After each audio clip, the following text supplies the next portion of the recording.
এই জায়গাটা নাইরা খুব মন দিয়ে শুনবেন কেমন, আপনাদের বোঝার মতো কথা। জীব শিক্ষার জন্য এই লীলাগুলো, এই রামায়ণ মহাভারত এগুলো সবটাই বাবা জীব শিক্ষা, জীবের চেতনা।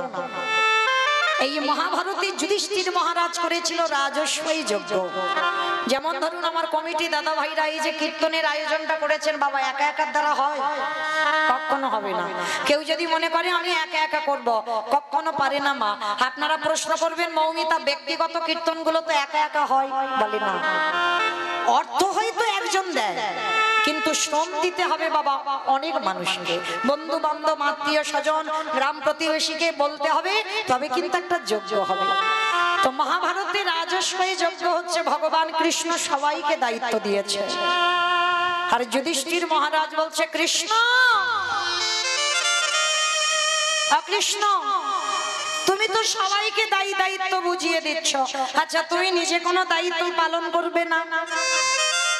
ভগবান আমার হেসে বলে উঠলে, জানো দাদা আমি তো সবাইকে একটা করে কাজ দিয়েছি, কিন্তু আমি আমার জন্য আলাদা করে দুটো কাজ ফেলে রেখেছি।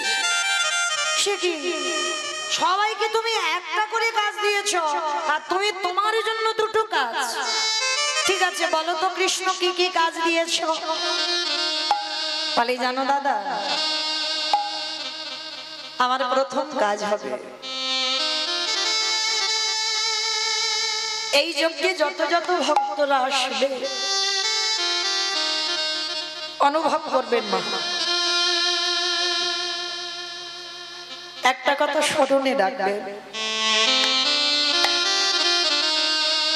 যার হৃদয়টা কৃষ্ণ নামে না জ্বলে, যার নয়নে কৃষ্ণ নামে বাড়ি না ছড়ে, তার মনুষ্য জন্মগ্রহণ করাটাই বৃথা।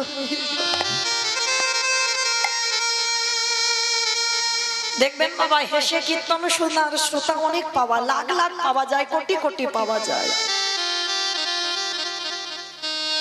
কিন্তু একবারে কৃষ্ণ নামে যার হৃদয় ডোলে এইরকম ভক্ত জগতে বড় দুর্লভ। ভগবান বলছে জানো আমি দুটো কাজ নিয়েছি, প্রথম কাজ হবে এই যজ্ঞে যত যত ভক্তরা আসবে আমি কৃষ্ণ দয়াময় নিজের হাতে তাদের চরণ যুগল ধৌত করে দেব। সবকে উঠেছে অসম্ভব, কৃষ্ণ এটা তুই কি বলছিস? কে কোন জাতের মানুষ আসবে জাতির ঠিক নেই, কে নিচু জাত, কে উঁচু জাত, কে ব্রাহ্মণ, কে বৈষ্ণব, কে কোন জাত আসবে, তুই সবার পা ধোয়াবি? ভগবান আমার একটু মুচকি হেসে বলেছিল জানো দাদা বৈষ্ণবের কোনো জাত হয় না, মনে রাখবে মা বৈষ্ণবের কোনো জাত হয় না। আমি উঁচু জাত বলে আমি বৈষ্ণব হব না, বৈষ্ণব একটা ধর্ম, সেটা আপনি হতে পারেন আমিও হতে পারি। ত্রিনাদপি শুনেছি না তরু দিবস অমানি না মানো দেন কীর্তনীয় সদা হরি। যার হৃদয় ঘাসের থেকে আরো নরম, যার হৃদয়ে কোনো লোভ লালসা কামনা বাসনা নেই, হাজার কটু কথা বলবেন মুখের উপরে জোর গলায় একটা কথা বলবে না, যার হৃদয়টা সদাই কৃষ্ণ নামে কাঁদে, মনে রাখবেন তাহলে তুমি বৈষ্ণব হবার কিছুটা অর্জন করেছো মাত্র। তো ভগবান কৃষ্ণ বলছে আমি সবার পা ধোবাবো। আচ্ছা ভাইরা এই জায়গাটা একটু ভেবে দেখেছেন, যিনি বিশ্বের স্রষ্টা মালিক ভগবান, যার কোনো কিছু অভাব নাই, যে মনে করলে একটা সেকেন্ডে পৃথিবীটাকে লয় প্রলয় করে দিতে পারে, একটা সেকেন্ডে পৃথিবীটা ধ্বংস করতে পারে, সেই ভগবান আজকে রাজস্বই যজ্ঞে পা ধোবার কাজ করছে কেন? ভগবান নিজের জন্য না, আপনাদের আমাদের চৈতন্য দেবে বলে, শিক্ষা দেবে বলে। কি শিক্ষা পাচ্ছি আমরা? ভগবান জগৎকে শেখালো রে কলির জি তোদের দুয়ারে যদি কোনোদিন সাধুগুরু বৈষ্ণব যায়, চেষ্টা করবি সবার আগে নিজের হাতে তাদের চরণগুলো ধরতে করবি। মনে রেখো মা, যদি কোনোদিন পান সাধুগুরু বৈষ্ণব গুরুদেব দুয়ারে, চরণ ধরে বলে যায় সবার আগে চরণ ধোয়ার ব্যবস্থাটা করো। আর যদি বছর অন্তর গুরুদেব না আসে, যে যার ঘরের বাবা মা তো আছে, শ্বশুর শাশুড়ি তো আছে, যদি থাকে, আমি বলে যাচ্ছি না যে রোজ রোজ তাদের পা ধোয়া প্রয়োজন নেই, বৎসরে সারা বৎসরে একটা দিন চেষ্টা করো মা। এই অধম কীর্তনিয়ার কথা যদি কারোর মনে থাকে, তুমি যদি ভগবানকে ডাকতেও ভুলে যাও, ভগবান বললেন আমার থেকে যদি কেউ আমার ভক্তকে বেশি ভালোবাসে, আর বিশেষ করে ভাগবতে সুদামাকে বলে রেখেছিল, সুদামা সবার আগে বড় গুরু হলো যে যার ঘরের বাবা মা, তারপরে শিক্ষা গুরু দীক্ষা গুরু, তারপরে গুরু হলাম আমি ভগবান। কই ভগবান তো একবারও বলেনি পৃথিবীতে সব থেকে আমি বড় গুরু, না, সবার আগে বাবা মাকে জায়গা দিয়েছে। তাই চেষ্টা করবেন মা, বৎসরে একবার, যেমন ভগবানকে সিংহাসনে রেখে ভজন করছেন, বৎসরে একবার বাবা মাকেও সিংহাসনে বসিয়ে বাবা মার গলায় মালা দিয়ে নিজের হাতে চরণগুলো ধৌত করে আমরা মনুষ্য জীবনে কর্তব্য, যে মা 10 মাস 10 দিন কত কষ্ট ভোগ করে ধরে রেখেছি, বৎসরে একবার নিজের হাতে বাবা মাকে একটু যত্ন করে খাইয়ে দিও।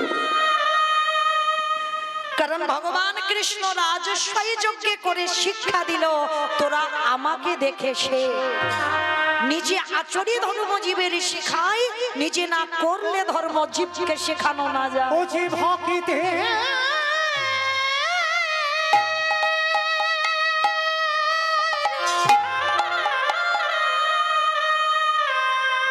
ও জীব হকিতে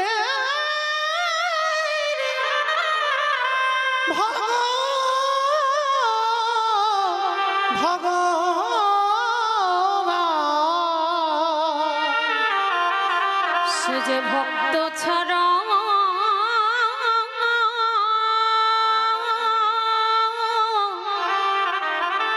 ভক্ত ছাড়া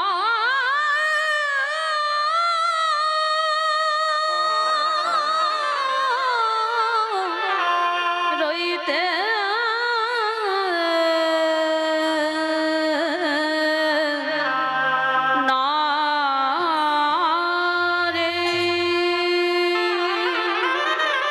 শুধু ভগবান পা ধোয়ানো না, আরো একটা কাজ করেছিল। কি কাজ জানো?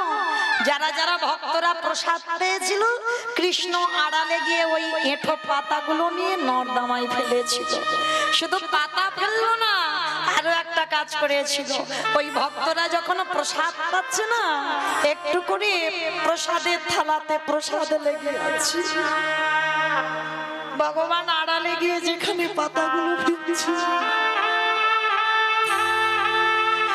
এঠোগুলো গুড়িয়ে দিয়ে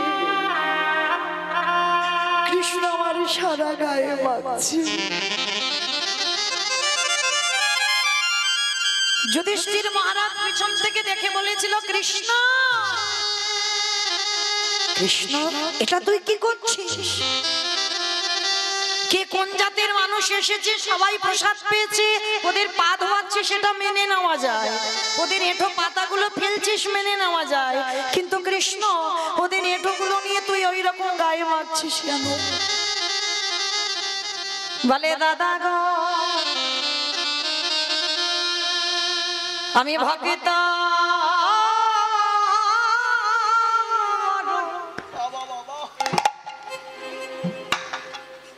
আমার ভালো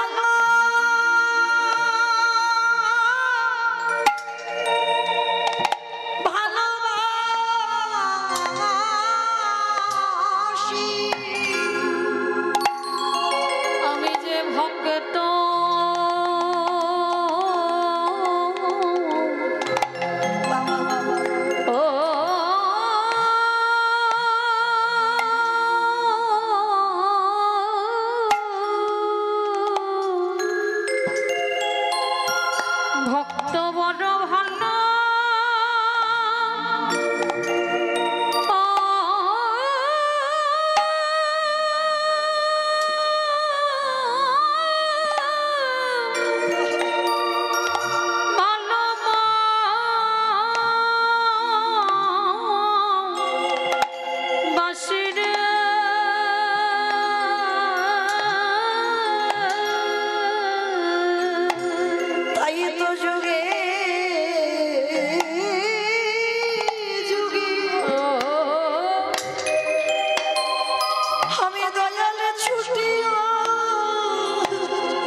পৃথিবীর যেখানে থাকি না কেন আমি কি করি জানো, আমি যে ভক্তের দানে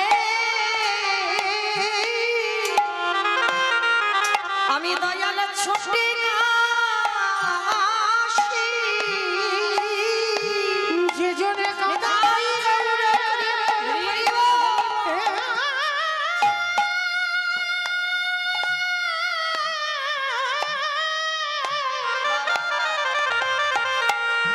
যে জনে কাঁদা প্রাণ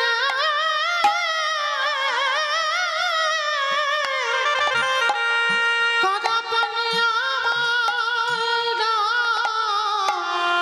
ডাকে গো ভগবান বললেন যুধিষ্ঠির দাদা,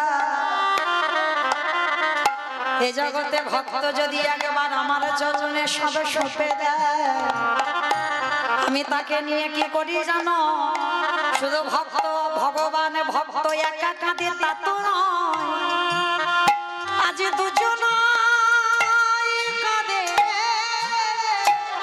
আজ দুজন কাঁদে।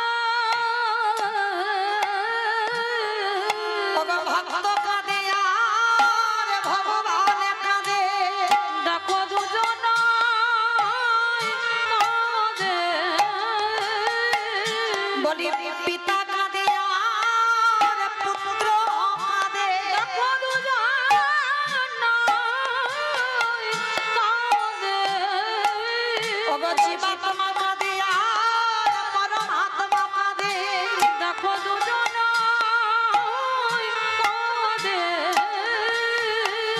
আস্তে মাইরা মনে রেখো, ভক্ত যদি ডাকার মতো ডাকতে পারে ভগবানও তার দাস হতে পারে। যুধিষ্ঠির বলছে কৃষ্ণ, আচ্ছা তুই ওদের পা ধোবাচ্ছিস সেগুলো মেনে নেওয়া যায়, ওদের এঁঠো পাতা ফেলছিস মেনে নেওয়া যায়, কিন্তু কৃষ্ণ এঁঠোগুলো মারছিস কেন? বলে দাদা গো, এ যে হলো আমার কর্মফল।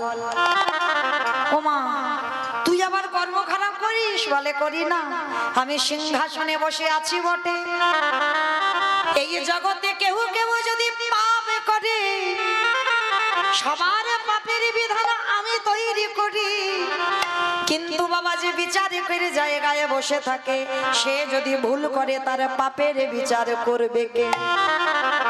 ভগবান বললেন আমার বিচার কাউকে করতে লাগে না, আমার বিচার আমি নিজে নিজে করেই দিই। তা যুধিষ্ঠির দাদা বলছে কৃষ্ণ, তা তুই কি এমন পাপ করেছিস? বলে দাদা পাপটা দাপরেতে করি নাই। তাহলে কবে করেছিস কৃষ্ণ? বলে কেন ওই রঘুপতি রামচন্দ্রের অবতারে যেদিন আমি ছিলাম রঘুপতি রামচন্দ্র, সেদিন নিজের হাতে একটা মুনিপুত্রকে হত্যা করেছি।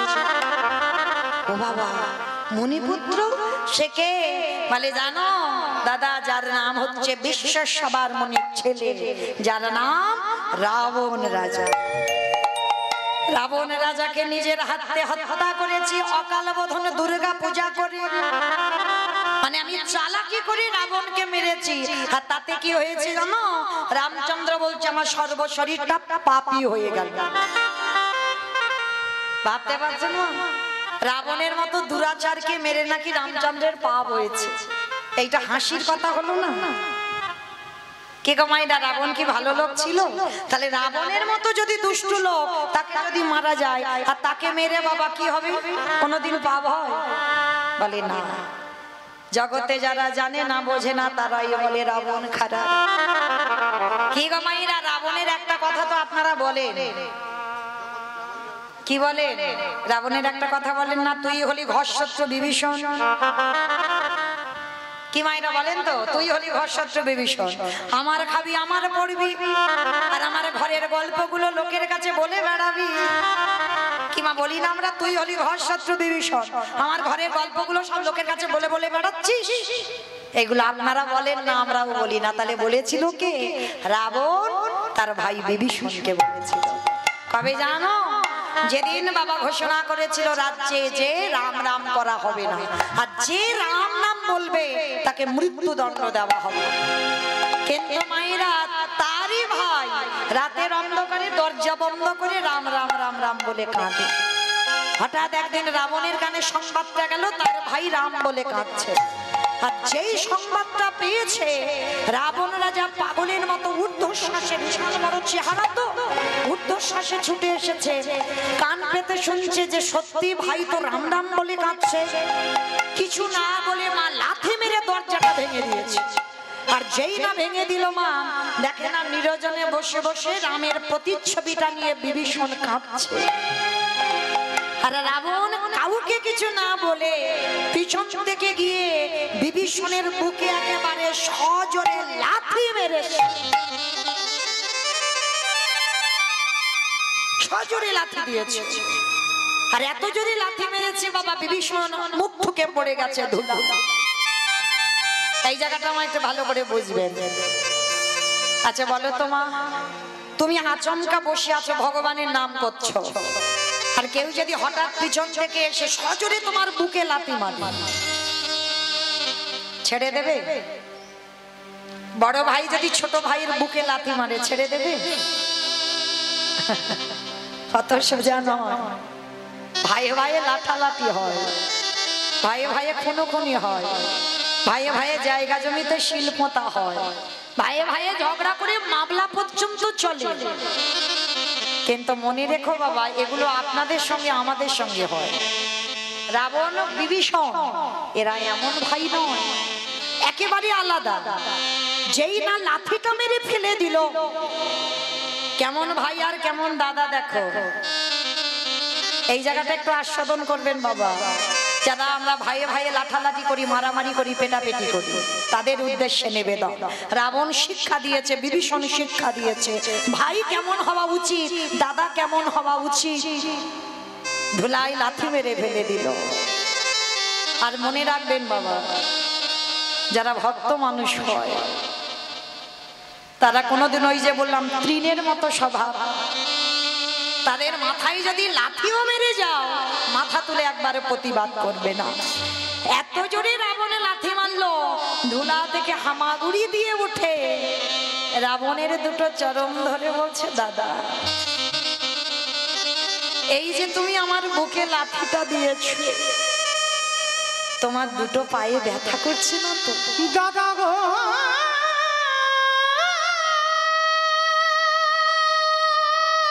দূর হয়ে যা শত্রু বিভীষণ, বেরিয়ে যা, এক্ষুনি বেরিয়ে যা। আমারই কঠিন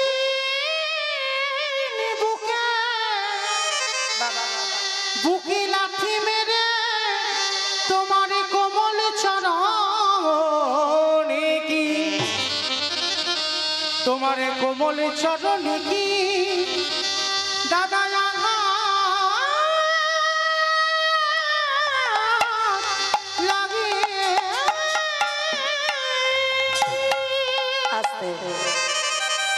ভক্ত চরণে আমার একটা নিবেদন। আমার দিদি ভাইরা আসছে আপনাদের মতো ভক্ত চরণে একটু ভিক্ষার আঁচল নিয়ে। আমার দিদি ভাইদের হয়ে আপনাদের চরণে আমার একটা নিবেদন।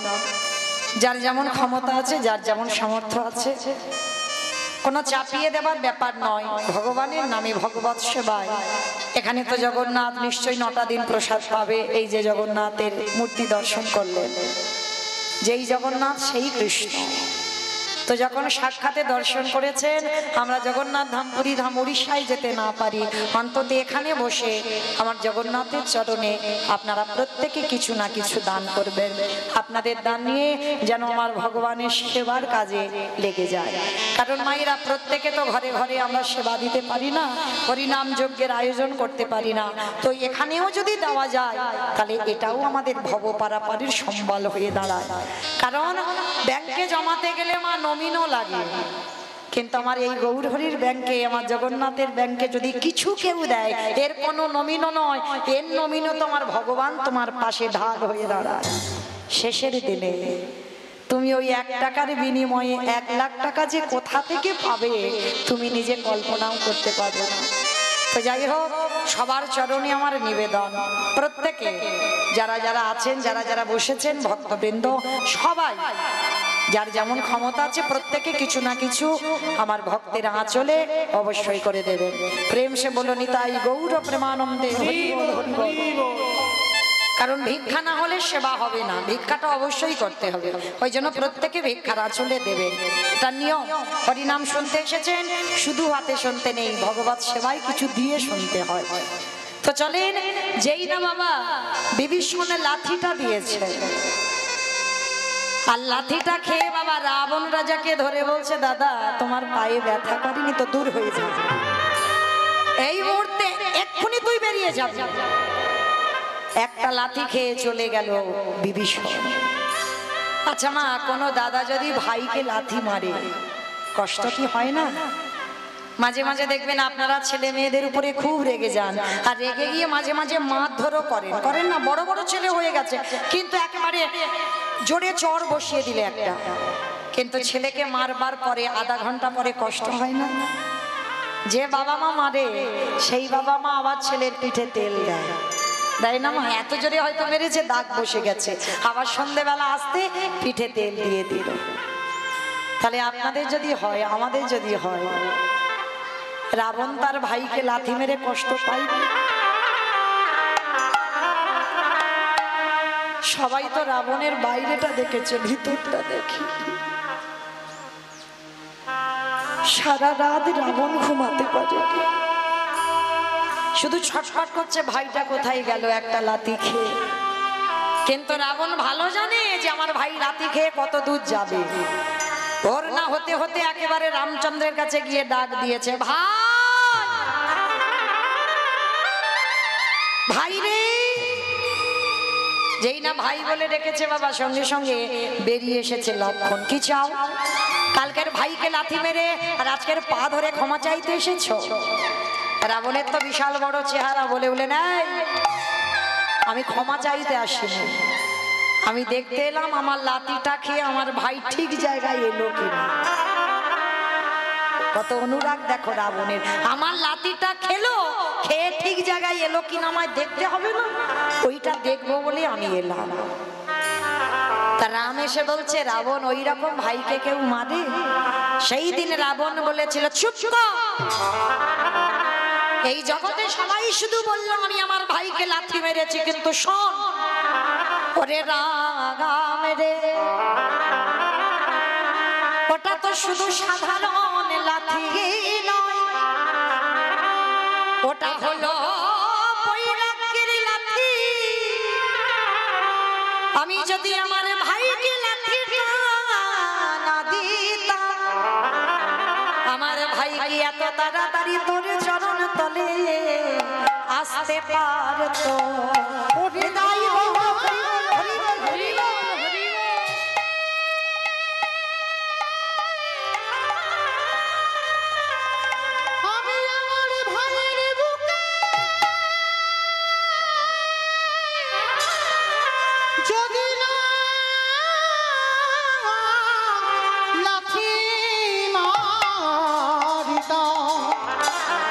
তবে কি এত তাড়াতাড়ি আমার ভাই তোর চরণে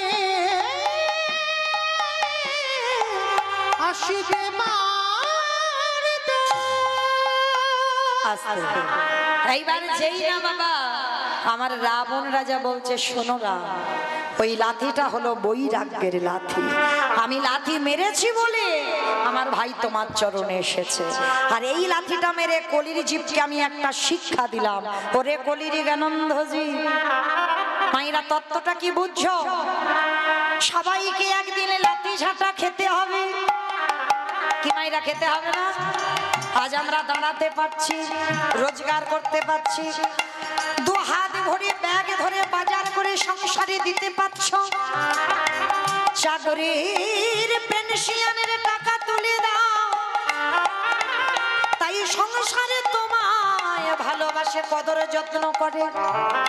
কিন্তু যেদিনে তুমি আর মাটিতে দাঁড়াবার শক্তি থাকবে না, যেদিনে তোমার রোজগার করার ক্ষমতা থাকবে না, যেদিনে ব্যাগ ভর্তি বাজারে সংসারে দিতে পারবে না, যেদিনে তোমার দৃষ্টি শক্তি কমে যাবে, যেদিনে তোমার শ্রবণ শক্তি কমে যাবে, যেদিনে তুমি বলার শক্তি কমে যাবে, যেদিনে তোমার দেহের ইন্দ্রিয়গুলো শীতল হয়ে যাবে, যেদিন বিছানায় শুয়ে তুমি পায়খানা প্রস্রাব করবে, এই সংসার তোমাকে দোতলা থেকে নিচের তলায় নামাবে। বিছানা সজ্জা হবে, পায়খানা প্রস্রাব করবে, সংসারে তোমার একদিন ভালোবাসবে, দুদিন ভালোবাসবে, তিন দিন ভালোবাসবে, তারপরে লাথি ঝাঁটা দেবে। রাবণ বলল কলির জ্ঞান ভজি, শিশুকালে কৃষ্ণ ভজে কৃষ্ণ পাবার আসে, যৌবনকালে কৃষ্ণ ভজে আসে বানায় আসে, বৃদ্ধকালে কৃষ্ণ ভজে জমের তরাসে। সময় থাকতে যে জন গোবিন্দ চরণ ধরে, তাকে আর সংসারে কোনোদিন লাঠি ঝাঁটা খেতে হয় না।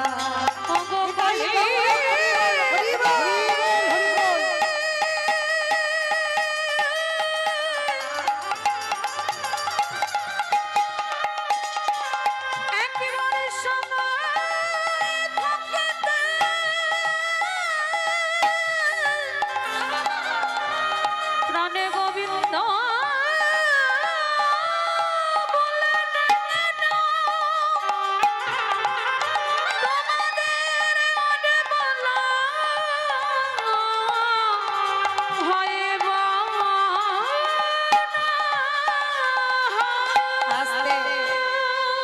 তাহলে সেই রাবণকে মারল কে? রঘুপতি রামচন্দ্র। আর রাবণকে মেরে রামচন্দ্রের পাপ হলো, সর্বশরীরটা পাপী।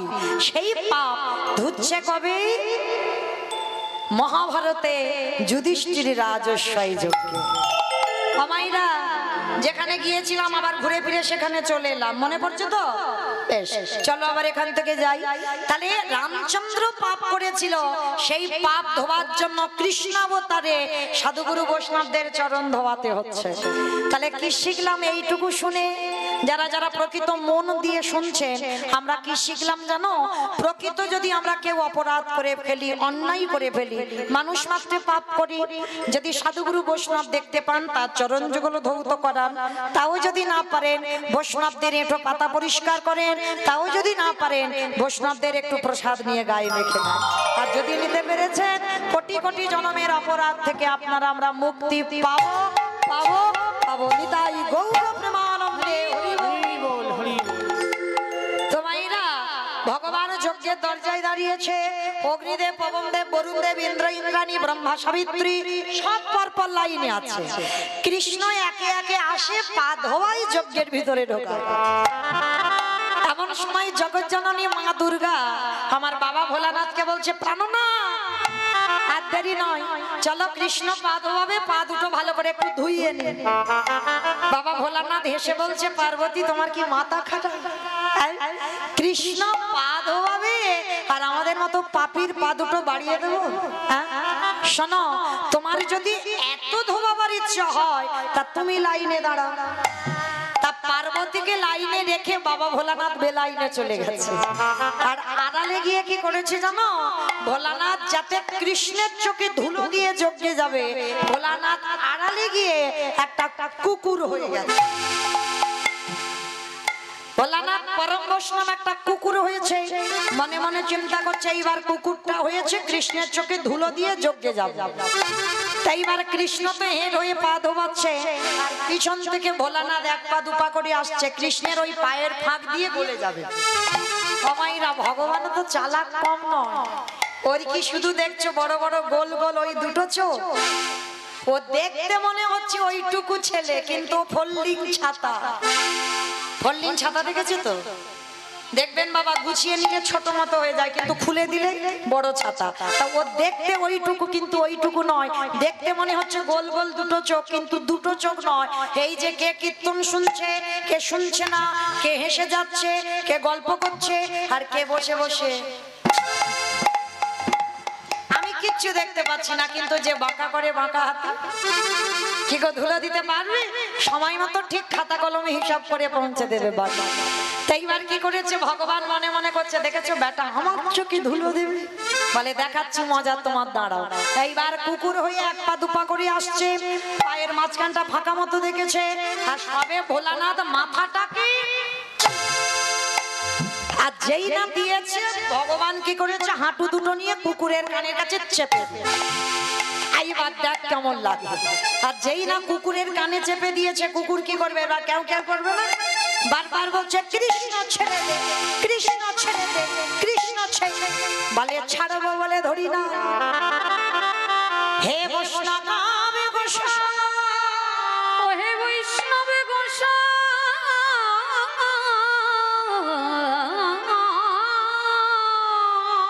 তোমার মতো বৈষ্ণবীর দুটো পা ধোয়ালে বোধহয় কম হতো, তাই কৃপা করে করুণা করে আমার জন্য আরো এক্সট্রা দুটো জুড়ে দিয়েছো।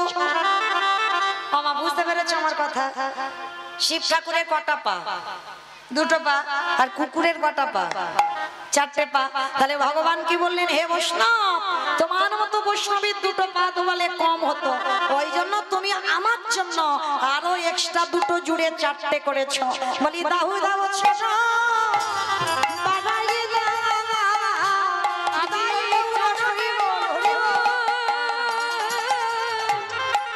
ভালোবাসি দাও দাও চলো বাড়াই দাও, বলি আরে তো ছাড়ে না খে, ওই চরণে ছাড়া কোনো নাহি, বলি ভক্ত চরণ আমি আমার হৃদয়ে ধরিলাম, নানা অনন্ত চরণ ছাড়ব নাহি, বলি এই প্রতিজ্ঞা করে গেলাম,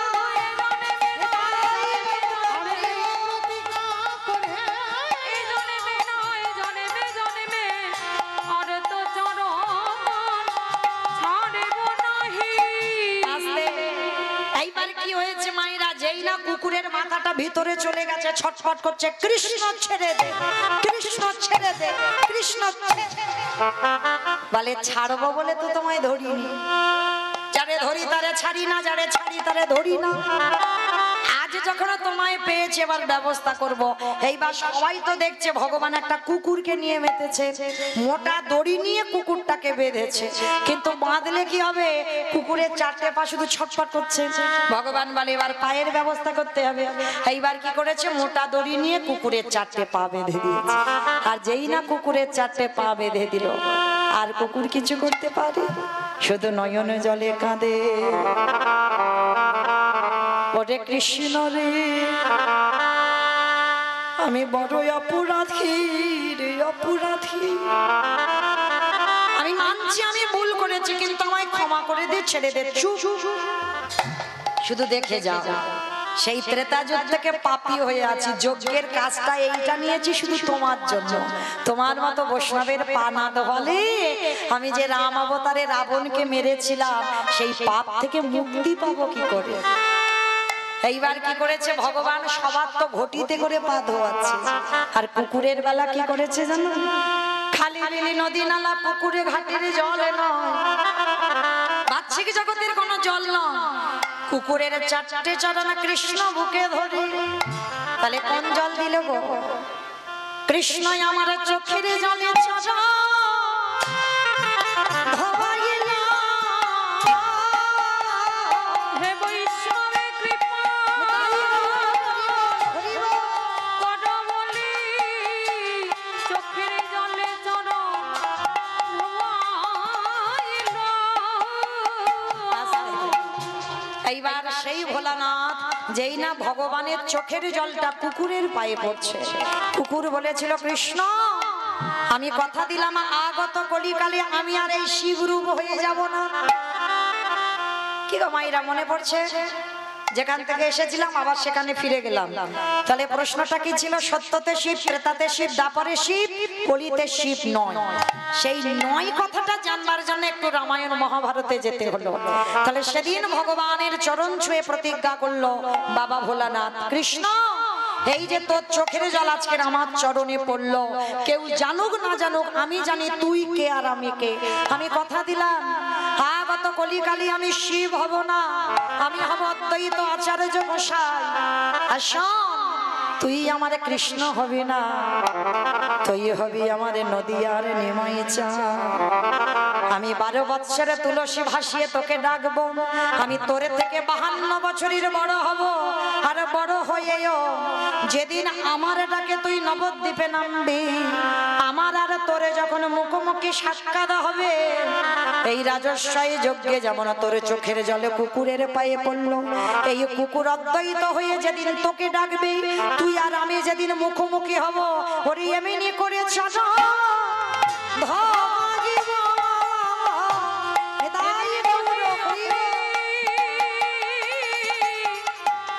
নিমাই হবি এমনি করে চরণ ধোয়াইব। মাইরা তালে পরিষ্কার এবার বোঝা গেল। তাই অদ্বৈত আচার্যের ডাকে এলো, এসে কি করছে জানো? কেহ বলে পুরবেতে রাবণ বধিলা, বলে পুরাবেতি ওমা উলু কই? উলু মাঠে, মাঠে খুঁজে গেছো? কই দাও দেখি একটু উলুর ধ্বনি। কেহ বলে পুরবেতে রাবণ বধিলা, কেহ বলে পুরাবেতি আমার গোনানি গুনা গুনা গুনা গুনারি।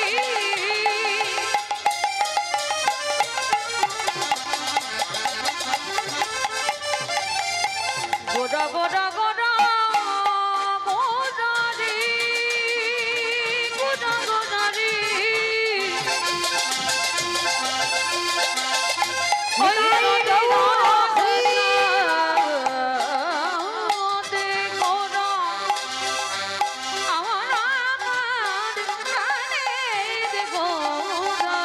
ভুবনে পুরাণেতে রাবণ বধিলা। আজি গোলকের বৈভব লীলা প্রকাশ করিলা, গোলকের বৈভব লীলা প্রকাশ করিল। গোলকের বৈভব লীলা প্রকাশ করিলা। শ্রী রাধার ভাবে এলে গোটায় অবতার, শ্রীরাধারে ভাবে রে গোরা অবস্থা। রাধারের ভাবে এবে গোরায় অবতার। ওই শ্রীরাধারে ভাবে রে গোরা অবস্থা। হরে কৃষ্ণ নামে গৌর করিলা প্রচার, ওই হরে কৃষ্ণ নাম গৌর করিলা প্রচার। ওই হরে কৃষ্ণ নাম গৌর করিলা প্রচার। এইবারে লীলা প্রকাশ হলো, এইবারে লীলা প্রকাশ হলো। এইবারে লীলা প্রকাশ হলো, এইবারে লীলা প্রকাশ হলো। গোলকের বৈভব লীলা প্রকাশ করিলা। ওই গোলকের বৈভব লীলা তাই গৌর হরি বাসুদেব ঘোষ কহে করি জোর করি জোর আজ সে গো সেই কৃষ্ণ সেই তো জগন্নাথ। সেই তো জগন্নাথ। আহা বাসুদেব ঘোষে কহে এইবারে লীলা প্রকাশে হলো। বাসুদেব ঘোষে কহে এইবারে লীলা প্রকাশে হলো। বাসুদেব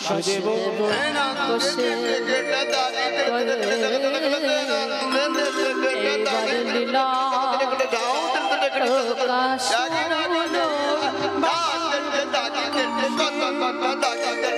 হলো। বারে লীলা প্রকাশ দেব গো। সে কহে নিতাই গৌর প্রমানন্দে হরি বল হরি বল হরি বল। ঘোষে কহে এইবার লীলা প্রকাশ হলো। বাসুদেব ঘোষে কহে এইবারে লীলার প্রকাশ হলো। বাসুদেব ঘোষে কহে যেন জনিতাই চলুন আজকে আমরা সবাই এবার চলে যাব মধুমাসে ধাম, বৃন্দাবন ধাম। তো মাইরা সবাই দেখি এতক্ষণ তো নবদ্বীপে ছিলাম, কই একটু সবাই মিলে বলেন তো গৌর সুন্দরী কি, ধ্বনিটা হলো কি? এটাও জয়। আমি বললাম ধ্বনিটা হলো কি, এটাও নাকি জয়। এইটা জয় নয়, একটু প্রেম সে জয় দাও, মানে এত জোরে জয় দেবে, কত দূর যাবে? ক্যানিং যাবে, মালঞ্চে চলে যাবে, এদিকে মালঞ্চ ওদিকে ক্যানিং। কমা যাবে।